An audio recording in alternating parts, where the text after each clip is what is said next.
आज हमारे साथ हैं एक बेहद खास मेहमान। सिंगापुर से मौजूद हैं हमारे साथ समीर अरोड़ा, जिनका परिचय देने की बहुत जरूरत नहीं है। वो भारतीय शेयर बाजार के लिए और यहाँ के निवेशकों के लिए बहुत जाना माना नाम है। समीर, सबसे पहले तो कैसे चल रही है आपकी जिंदगी सिंगापुर में अभी? अभी जिंदगी है जी की लॉकडाउन खत्म हो गया, फेज 1 ऑफ ओपनिंग हो गया, लेकिन कुछ ज्यादा ओपन नहीं हुआ। अभी भी एटलीस्ट हमारी कंपनी में तो सब मोस्टली घर से ही काम करेंगे। एंड मतलब यहाँ थोड़ा डिसिप्लिन ज्यादा है, कंट्रोल ज्यादा है, इसलिए कंफर्टेबल रहता है। बट वैसे अभी ओपनिंग अब नहीं हुई है प्रॉपरली। जी, ये बड़ी महत्वपूर्ण चीज है जो आपने कहा कि डिसिप्लिन रहता है। वो चीज हमारे यहाँ गायब है और उसी का नतीजा हम देख रहे हैं कि अब तो 2 लाख के आसपास इन्फेक्शन यहाँ पहुंचने वाले हैं। हर रोज 8,000 के आसपास बढ़ रहे हैं।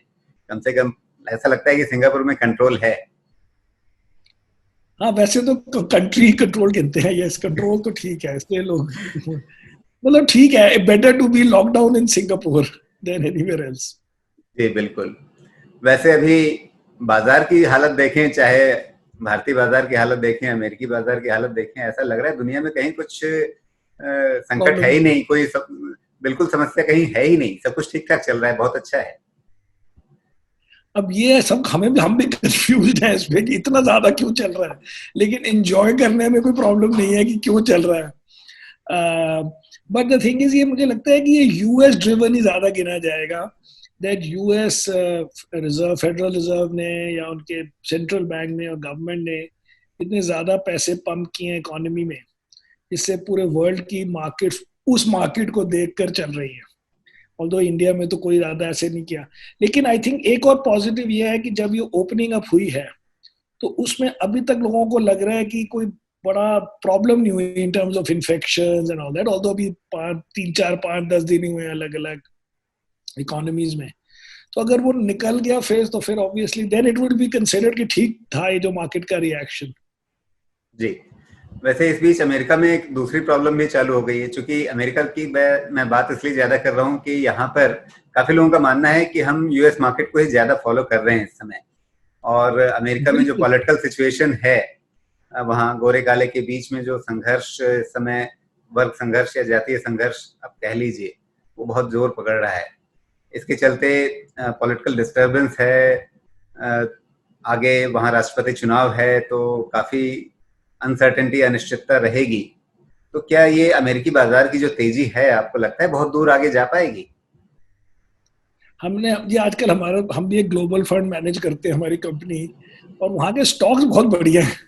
तो तो यूएस मार्केट में इन्वेस्टेड, मार्केट तो अच्छी है उनकी, लेकिन उसमें क्या है कि गोरे काले का इतना इशू नहीं है। वो है कि जो बाइडेन अगर जीते तो मार्केट को पसंद नहीं आएगा, क्योंकि उन्होंने पहले अनाउंस कर दिया है कि जी कॉर्पोरेट टैक्स 21 से हम कर देंगे 28, और कैपिटल गेन्स टैक्स कर देंगे normal tax from 20%, it will become 39%। मुझे तो उससे बड़ा डर लगता है, क्योंकि कैपिटल गेन्स टैक्स वहां पे अगर बढ़ा तो हमारे इंडियंस कहेंगे देखा जी अमेरिका में टैक्स बढ़ गया है तो यहाँ बढ़ाओ। ऑल दो वहां पे फॉरेनर्स टैक्स नहीं देते यूएस में, तो हमारा फंड जब यूएस में इन्वेस्ट करता है कोई टैक्स नहीं देता। लेकिन अगर वहां वो हो गया तो उसे वर्ल्ड वाइड ये जो कंट्रीज टैक्सेस बढ़ाना चाहते हैं वो यूएस के नाम पर सब बढ़ा देंगे। लेकिन इस समय हमने हाल में जो देखा वोलेटिलिटी, मार्च से लेकर अभी तक इंडियन मार्केट में, भारतीय बाजार में, तो कहीं बॉटम हंटिंग की आपने?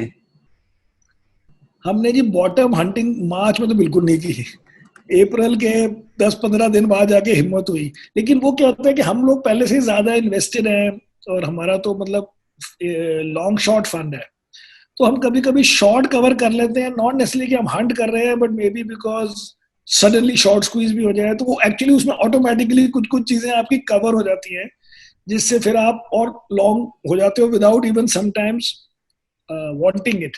तो उस हिसाब से वो चलता रहता है कि पहले बचाए भी तो काफी ना। मार्च में जब मार्केट गिरी लॉन्ग शॉर्ट है, तो अप्रैल में अंडर परफॉर्म करके वो 2 महीने में ठीक हो जाती है सिचुएशन इन आर मॉडल। तो हंटिंग की जरूरत नहीं होती, शॉर्ट कवरिंग कर लें तो हमारी हंटिंग हो गई, और वो हमने ऑब्वियसली ओवर टाइम हो गई है। जी। इस समय निफ्टी 10,000 के आसपास पहुंच गया है, बिल्कुल छू रहा है वहां पर। और बहुत से लोग कह रहे हैं कि इस रैली में शायद 10,500, 10,800 तक जाना बहुत संभव दिखता है। क्या आप इस व्यू को लेकर चल रहे हैं या आपकी नजर उससे और ऊपर भी है? नहीं जी नहीं, मेरी ऊपर नहीं है, मेरी है कि एवरी डे वो जाता है ऊपर, मेरा मूड होता है कि मैं नर्वस ज्यादा हो जाता हूँ, क्योंकि अभी मैं पूरा कंफर्टेबल नहीं हूँ। एक तो ये है कि इस क्वार्टर के रिजल्ट्स ऑब्वियसली गंदे होने ही हैं, यू कैन से कि सबको पता है, लेकिन सबको पता होने की बात नहीं है। अगर आपके स्टॉक्स जो कंज्यूमर टाइप स्टॉक्स हैं, जो 60-70 पी में चल रहे हैं, उनके लिए ये इनफ नहीं है कि जी हमारी सेल्स खाली 20% डाउन है और दूसरे की 30% डाउन है। उनको 1-1.5 साल अगर उनका निकल गया इन गेटिंग बैक, जैसे अब ये सारे जो एक्सपेंसिव क्या एनी कंज्यूमर कंपनी, उसका इस क्वार्टर में sales will be down maybe 20-30%, क्योंकि 1.5-2 महीने तो नहीं वो ही नहीं हुई। सो उसको वापस आपने 1 साल निकाल दिया, तो आपका स्टॉक डाउन के बदले अगर अप है या फ्लैट भी है, मुझे लगता है ये कुछ ज्यादा है। ऑन द अदर हैंड जो स्टॉक 20-30% डाउन है, which is in line with the market, उनमें हमें खरीदने में हेजिटेशन कम होती है कि भाई the stocks are down because of this problem. अब वो प्रॉब्लम खत्म हो गई, उसका 20% डाउन आपको मिल रहा है, आपने लेना है लो। लेकिन अगर आप दूसरे स्टॉक्स को लें कि जी इनकी प्रॉब्लम मतलब सबकी प्रॉब्लम खत्म हो गई है, लेकिन ये स्टॉक 15-20% ऊपर है in a market which is down 20%, और आप समझ जाओ कौन से स्टॉक्स है हमारे कंज्यूमर वाले। रिटेलर भी है एक बहुत बड़ा, ऐसे ऐसे स्टॉक्स हमने बेच दिए हैं ड्यूरिंग दिस पीरियड। जी बिल्कुल, तो जहां भी आपको वैल्यूएशन को लेकर के कंफर्ट नहीं लगा, वहां से आप निकले हैं हाल में? वैल्यूएशन से ज्यादा है कि इस मार्केट में when the market is down 20%, आप अगर अब 20% हैं, तो एक रीजन आपके अप होने का है, जैसे यूएस में स्टॉक्स अप है क्योंकि वो बेनिफिशियरीज हैं ऑफ द प्रॉब्लम, तो उसको बेनिफिट मिला है इस क्राइसिस का।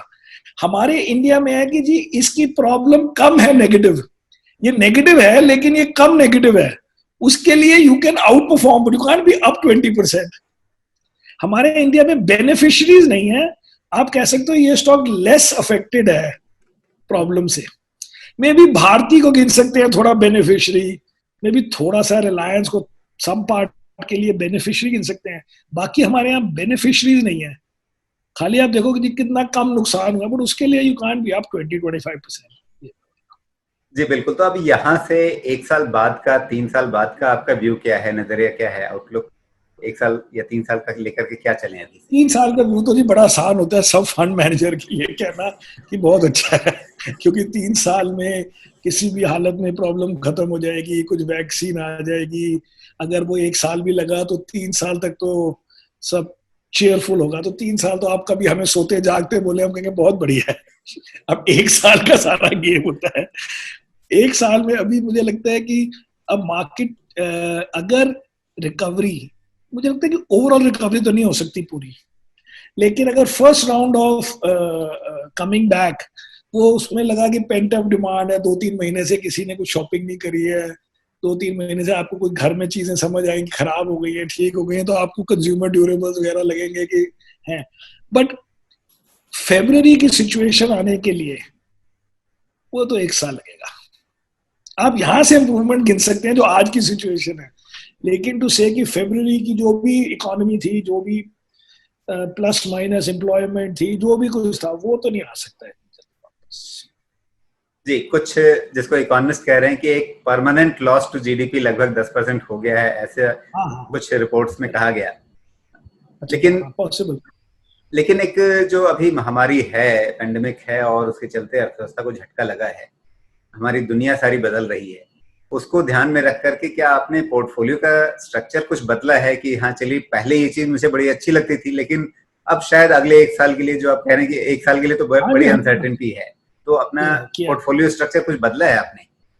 हाँ जी। सो पहली बात यह है कि हम हमेशा कहते आए हैं कि ऑल्दो हमारे फंड में 30-35 स्टॉक्स हैं, हमारे हिसाब से मार्केट में 80-90 स्टॉक्स अच्छा करते हैं हर साल। ये नहीं है कि जो हमारे पास स्टॉक्स हैं खाली वो ही अच्छा करते हैं। इट इज कि हमने वो स्टॉक्स लिए बेस्ड ऑन वैल्यूएशन या एनवायरनमेंट, एंड फिर उन 80-90 में हमने अपनी तरफ से कोशिश की।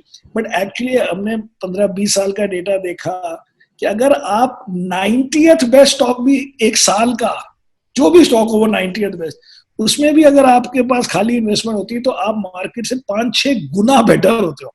सो लास्ट 15 years में the market is up 570%. Okay, NSE 500. अगर आपने 90th बेस्ट स्टॉक लिया होता, खाली 90th बेस्ट, आपका रिटर्न हर साल, तो आपका रिटर्न होता 43 times. So my point is there are always companies doing well. हमने कोई और ली तो हमें चेंज करने में कोई झिझक नहीं है. तो कोविड के अगर आप फरवरी से अभी हमारा लो तो हमने कम से कम 6-7 स्टॉक्स चेंज कर दिए. हमने 2-3 फाइनेंशियल्स कम कर दिए, एक मतलब 2 या एक कह ले, एक बैंक कम कर दिया, 2 NBFC कम कर लिए, और हमने उसके बदले में रिलायंस ज्यादा कर दिया और फार्मा 2 ले लिए और एक टेक में और बढ़ा दिया. Basically the idea is you have to react because by changing from in 30 स्टॉक्स में आप 6-7 स्टॉक चेंज करो, आप नए एनवायरनमेंट के लिए तैयार हो जाते हो. बाकी 20-25 वही चलते रहते हैं. हाल में हमने देखा कि मोदी सरकार ने 21 लाख करोड़ रुपए का एक पैकेज रखा है. क्या आपको उम्मीद है कि इससे भारतीय अर्थव्यवस्था को एक अच्छा सहारा मिलेगा? मैं ये बहुत खुशी से देख रहा हूँ कि आपने 20 लाख को 21 लाख कर दिया. वो बेचारे 20 लाख ही बोलते हैं सारे गवर्नमेंट वाले. 20.9 है, 20.9 है. तो फिर हम तो फैक्ट देखते हैं, जो फिगर सामने होते हैं उसको देखते हैं. फैक्ट में तो 21 लाख है ही नहीं. तो नंबर्स उसको छोड़ दिया जाए, क्योंकि हम आत्मनिर्भर देश हैं तो अपने आप ही आगे चलेंगे, इसके बगैर भी शायद. उनके ना जो पॉलिसी, जो रिफॉर्म्स वाली हैं, उसमें एक पॉलिसी तो अच्छी है जो एग्रीकल्चर वाली है, जो हमें समझ आती है कि भाई ये ठीक है. उसमें अगर वो लॉ इम्प्लीमेंट हो जाए, जो भी चेंजेस करने हैं रेगुलेशन वाइज, वो कहते हैं अच्छा है. जो बाकी चीजें वो बहुत बिग पिक्चर है, नॉट 21 लाख वाले, बट रिफॉर्म्स कि आपने स्पेस खोल दिया या एटॉमिक एनर्जी खोल दिया, उसमें हमारी प्राइवेट सेक्टर, हमारी लिस्टेड कंपनीज की तो हिम्मत नहीं होनी कभी इन चीजों में जाने की. तो वो तो जैसे यूएस में देखें तो बिलियनर्स अपने शौक से करते हैं. जेफ बेजोस करेगा या इलॉन मस्क करेगा या वो अपना यूके में अपना वो करेगा वर्जिन वाला. हमारे यहाँ ऐसे लोग नहीं है जिनके पास इतनी हिम्मत हो. तो वो सब चीजें बिग पिक्चर है. हमें है कि अब वो फेज निकल गया है. उस वक्त हम भी दुखी थे कि कुछ फर्क नहीं पड़ रहा, लेकिन अगर मार्केट हमारी इसको एक्सेप्ट करने को तैयार है तो हम भी खुश हैं. जी, मतलब जो रिफॉर्म्स घोषित किए गए उसमें आप सिर्फ एग्रीकल्चर देख रहे हैं, इसके अलावा बाकी चीजों से आपको लगता है कि बहुत ज्यादा फर्क नहीं पड़ने वाला है? नहीं, बाकी चीजों एक तो लॉन्ग टर्म टाइप है, क्योंकि जैसे अगर आप कहो कि स्पेस में आइए या एटॉमिक एनर्जी टाइप चीजों में आइए, तो उसमें एक तो वो लॉन्गर टर्म है, और सेकंड उसमें हमारी स्टॉक, हमें लिस्टेड यूनिवर्स की तरफ से बात कर रहा हूँ, उसमें उनको डायरेक्टली हमारे को कोई ऐसी कंपनी नजर नहीं आई which can take advantage, because उसमें पहले लॉसेस बहुत होते हैं. एंड वो शॉक ड्रिवन चीज है कि आपका इंटरेस्ट है. ये चीजें हम ऐसी रैंडमली नहीं करेंगे. सो मार्केट के लिए या इकोनॉमी के लिए in the short term, which means 2-3 year, agriculture can make a big difference. But उसके लिए भी आप आज स्टॉक्स का क्या करोगे? आज क्या उनसे स्टॉक्स ले लेंगे इस बात के लिए कि आप अगले साल, बट ओके, बिग पिक्चर में इट बी गुड अगर रूरल इनकम्स बढ़ जाए, विच जो मैंने 2-3 कॉन्फ्रेंस कॉल अटेंड की थी, उसमें लगता था कि दीज आर जेन्युइन थिंग्स जो हो भी सकती हैं, एंड उससे आप फार्मर इनकम 30% टाइप बढ़ा सकते हैं बेस्ड ऑन व्हाटएवर. इसमें एक और बड़ी बात कही गई थी, जो है कि पीएसयू प्राइवेटाइजेशन. एक तरह से ऐसा कहा गया कि कुछ गिने चुने स्ट्रेटेजिक सेक्टर होंगे, उनमें हम 1 से लेकर 4 पीएसयू कंपनियां रखेंगे, बाकी किसी सेक्टर में हमें पीएसयू कंपनी रखने की जरूरत नहीं है. तो ये तो अभी तक का सबसे बड़ा प्राइवेटाइजेशन ड्राइव हो जाएगा पीएसयू कंपनियों का. इस पर बाजार ज्यादा ध्यान क्यों नहीं दे रहा है? क्योंकि बाजार बहुत ही इंटेलिजेंट है और हम भी नहीं ध्यान दे रहे, क्योंकि हम भी बहुत इंटेलिजेंट हैं. तो इसका कोई किसी को नहीं पता कि मतलब क्या है, क्योंकि कई सेक्टर्स में तो 4 कंपनियां ही हैं, खाली बैंक छोड़ के. आप मुझे बताइए कि कौन से सेक्टर में 4 लिस्टेड कंपनीज हैं जिससे हम सोचें कि अब इसकी 5वीं कंपनी, पहले तो ये नहीं पता कि वो सेल करेंगे कि उनको मर्ज कर देंगे 4 में. बट पहले आप बताओ कि कौन सा सेक्टर है जिसमें 4 स्टेट ओन्ड कंपनीज हैं, depending on how they define a sector. But उसमें अगर एक आध कोई कंपनी बिक भी गई, वो हमने देखा कि इन चीजों में टाइम ज्यादा लगता है. एंड आप पहले उसको कितना ले लोगे? सपोज आपको पता लगे कि भेल में प्राइवेटाइजेशन हो सकती है, अब आप क्या करोगे, आप ले लोगे 1% भेल का, अपना फंड का मतलब, नॉट कंपनी का 1%, बिकॉज आपको पक्का तो नहीं पता कि पहले बार कौन सी कंपनी, क्या रूल्स, फुल प्राइवेटाइजेशन की 26%, 26% में तो किसी स्टॉक मार्केट वाले को इंटरेस्ट नहीं है, ओपन ऑफर होगी कि नहीं होगी, मतलब कुछ पता नहीं होता। तो ये चीजें you need, the economy needs. ये तो रिफॉर्म्स जो घोषित किए उनमें भी एग्रीकल्चर छोड़कर बाकी कुछ खास ऐसा समझ में नहीं आया आपको, और जो 20 या 21 लाख करोड़ रुपए हैं उस पे भी आपने तो उसे हंसी में उड़ा दी, यानी इस पैकेज में आपको कुछ मजा नहीं आया। सब गलत, आप सब गलत गलत बातें कर रहे हैं। मैं कह रहा हूँ स्टॉक मार्केट के लिए, अगर आप सपोज कहें कि जी हम ऑयल ड्रिलिंग ओपन कर रहे हैं या माइनिंग को प्राइवेटाइज कर रहे हैं, इंडिया नीड्स इट। लेकिन स्टॉक मार्केट में जो हमारे पास कंपनीज हैं, हमें नहीं पता कि उनको फायदा होगा। सपोज आप कहो कि आज FDI in some sector is 100% whatever something, तो उसमें न्यू, अच्छा सो लेट्स से यू से कि हम प्रोग्राम बना रहे हैं कि चाइना से इंडिया में बहुत आउटसोर्सिंग हो, चाइना से वो इंडिया आ जाए कंपनीज। अब उसका आप मुझे बताओ कि डायरेक्टली मेरी लिस्टेड कंपनीज को नहीं फायदा, बिकॉज वो एप्पल वहां से यहाँ आ रहा है या कोई भी कंपनी वहां जो अपना काम करती है वो यहाँ आ रही है, तो उसका मेरी इकोनॉमी को बिग पिक्चर में बेनिफिट होगा। बट लिस्टेड यूनिवर्स में मैं कौन से स्टॉक में होगा, just because Apple wants to come to India, but we feel good because secondary level में कोई जॉब्स होंगी, कोई वो डॉलर एफएक्स बचेगा, हमारी करेंसी थोड़ी बेटर होगी, तो एज अ फॉरेन इन्वेस्टर हमारे रिटर्न्स स्ट्रॉन्गर होंगे। बट आप मुझे बोला आज मैं क्या स्टॉक खरीदूं on this basis that a lot of back offices will move to, not back office but these factories or whatever outsourcing will happen from India, so that is the way to look at it। जी, यानी economy के लिए काफी अच्छा है, देश के लिए अच्छा है, लेकिन सीधे सीधे शेयर बाजार में आज की तारीख में उसको मोनेटाइज करने का कोई रास्ता हमारे पास नहीं है। उसका सेकेंडरी यूज होगा लेटर ऑन कि कोई कंज्यूमर कंपनी, कोई other company, after some time when all these people have moved given jobs then. जी, कुछ लोग ये मान रहे हैं कि शायद सरकार को कुछ समय के बाद, शायद 1-2 महीने बाद, कुछ या कुछ और महीने बाद एक और स्टिमुलस लाना पड़ जाएगा। क्या आपको भी ऐसा लगता है कि एक और स्टिमुलस की जरूरत पड़ेगी, और अगर जरूरत पड़ेगी तो वो ऐसा क्या करें जिससे देश को, इकोनॉमी को और शेयर बाजार को एक इंस्टेंट फायदा हो? ये जी मैंने ओवर टाइम सोचा है कि क्या करना चाहिए पे टाइम ना वेस्ट करके क्या करेंगे के हिसाब से स्टॉक मार्केट में इन्वेस्टिंग किया जाए। बिकॉज कई बार हम अपने आप ही कन्विंस हो जाते हैं कि हम जो बोल रहे हैं वो इतना लॉजिकल है कि ये तो होने वाला है। तो खाली ये है कि अगर इकोनॉमी रिवाइव नहीं होती तो एक पैकेज और होना चाहिए था, लेकिन एक्चुअली पैकेज जो भी था उसकी जरूरत थी अभी। जैसे सिंगापुर में हमारी कंपनी में, जो कि in a sense not crucial to Singapore है in some sense, her employ की मतलब हमारे को कितने $40,000 भेज दिए गवर्नमेंट ने फॉर एम्प्लॉइंग एम्प्लॉइज, 20 लाख रुपए हमारे को भेज दिए 2 महीने के। ये गिफ्ट है या लोन है? नहीं, गिफ्ट, ये टोटल गिफ्ट है कि जी आप एम्प्लॉइज की, ये भी नहीं बोल रहे कि फायर करो ना करो, हमारे तो फायर कुछ नहीं कर रहे हैं, हमारे तो सैलरी कट भी नहीं किया हमने, बट द पॉइंट इज कि आपको गिफ्ट दे दिया फॉर, बिकॉज आपके सो मेनी एम्प्लॉइज रहते हैं, पर एम्प्लॉई $3,000 भेज दिए। एंड जो मॉल्स के लोग हैं या मॉल में काम करते हैं या मूवी हॉल में काम करते हैं, उनके तो आई बिलीव 7-8 महीने तक 75% of the salary will be paid by the government. तो आइडिया इज कि there is a shock to the economy. उस शॉक में कई लोग जो अदरवाइज ठीक थे, उनका बिजनेस वायबल था, उन्होंने हाई रिस्क नहीं लिया। ये कहना कि अरे आपने हाई रिस्क लिया तो अब आपका नुकसान है, ये रेस्टोरेंट चलाने वाले ने कोई रिस्क नहीं लिया था, लेकिन आपने उसका 3 महीने बिजनेस रोक दिया।